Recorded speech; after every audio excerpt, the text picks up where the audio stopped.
নমস্কাৰ। আজি দেশৰ লগতে ভাৰতৰ বিভিন্ন প্ৰান্তৰ পৰা কেইবাটাও গুৰুত্বপূৰ্ণ খবৰ যুগুত কৰা হৈছে। তাৰে ভিতৰত প্ৰথমটো খবৰেই হৈছে এটা বহুতেই বেছি গুৰুত্বপূৰ্ণ খবৰ। সাৱধান ৰাজ্যবাসী, যিকোনো মুহূৰ্তত আকৌ এবাৰ আহিব পাৰে মুষলধাৰ বৰষুণ। ইতিমধ্যে ৰাজ্যৰ প্ৰায় ৩১খনকৈ জিলাত জাৰি কৰা হৈছে য়েল্লো এলাৰ্ট। আৰু এই সন্দৰ্ভত সবিশেষ তথ্য চাওঁ আহক। সাৱধান ৰাইজ, সতৰ্ক হৈ থাকক, কিয়নো ৰাজ্যত এতিয়া ধুমুহা বৰষুণৰ পিছতে আহিবলৈ লৈছে প্ৰচণ্ড শিলাবৃষ্টি। ধুমুহা শিলাবৃষ্টিত কঁপি উঠিছে ইতিমধ্যে ৰাজ্যৰ আকাশ বতাহ। ৰাজ্যত এতিয়া মেঘৰ গৰ্জন আৰু ধুমুহাৰ তাণ্ডৱ স্বতঃস্ফূৰ্তভাৱে দেখিবলৈ পোৱা গৈছে। লগতে স্তব্ধ হৈ পৰিছে জনজীৱন।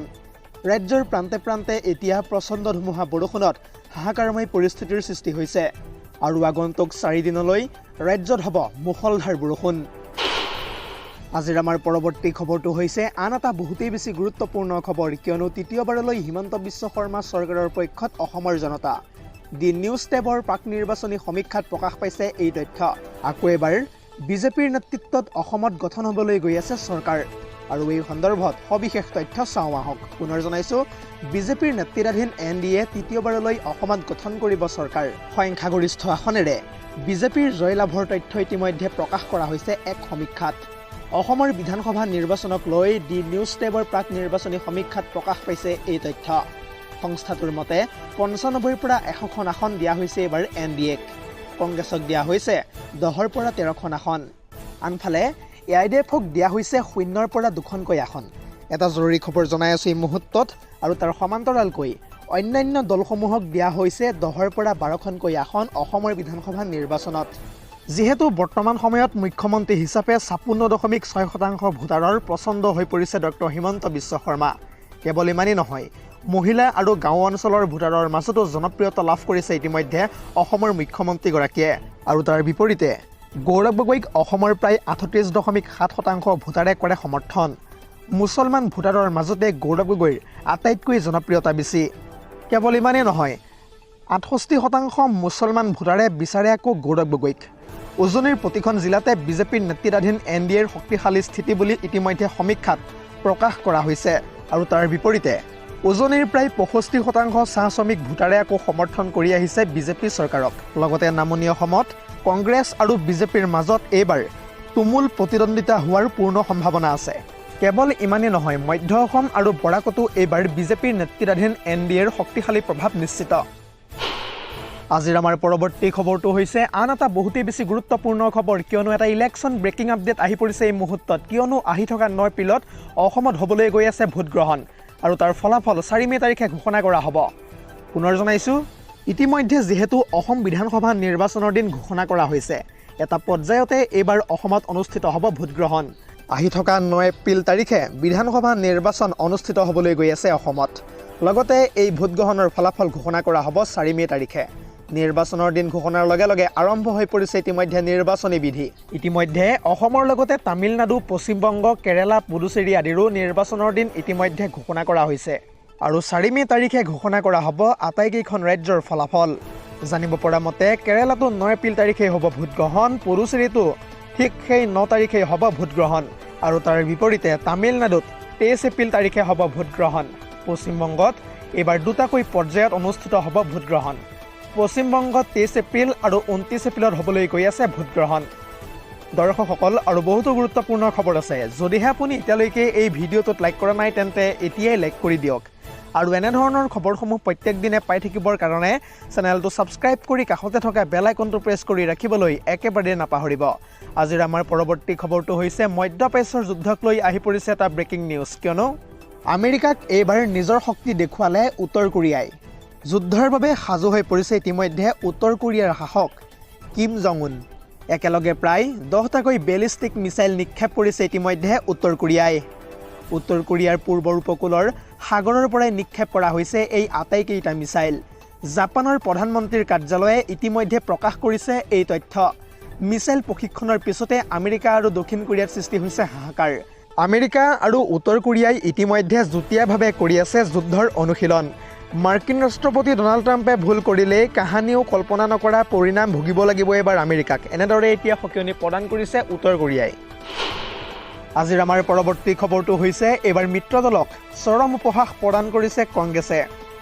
আসন বিতৰণৰ নামত মাত্ৰ 15খন আসন এৰি দিছে এতিয়া মিত্ৰ দললৈ। আৰু এই সন্দৰ্ভত বিতংভাৱে সবিশেষ তথ্য চাওঁ আহক। পুনৰ জনাইছোঁ, ইতিমধ্যে যিহেতু ঘোষণা কৰা হৈছে কংগ্ৰেছৰ দ্বিতীয়খন প্ৰাৰ্থীৰ তালিকা। সৰ্বমুঠ 23টাকৈ সমষ্টিৰ বাবে দ্বিতীয়খন প্ৰাৰ্থীৰ তালিকা প্ৰকাশ কৰিছে কংগ্ৰেছে। আৰু এই প্ৰাৰ্থীৰ তালিকাত আসন বিতৰণৰ নামত মিত্ৰ দলক চৰম উপহাস প্ৰদান কৰিছে কংগ্ৰেছে। দ্বিতীয়খন প্ৰাৰ্থী তালিকা ঘোষণা কৰি মিত্ৰ দলৰ বাবে মাত্ৰ 15খন আসন এৰি দিছে কংগ্ৰেছ দলে। অসম জাতীয় পৰিষদে দাবী কৰা দুটাকৈ গুৰুত্বপূৰ্ণ সমষ্টিও এৰি নিদিলে এইবাৰ কংগ্ৰেছে।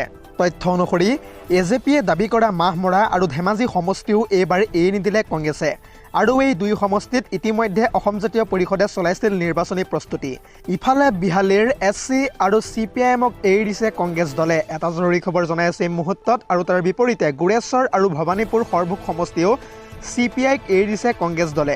আৰু বাকী 10টাকৈ সমষ্টি দিলে অসম জাতীয় পৰিষদৰ বাবে এৰি কংগ্ৰেছ দলে।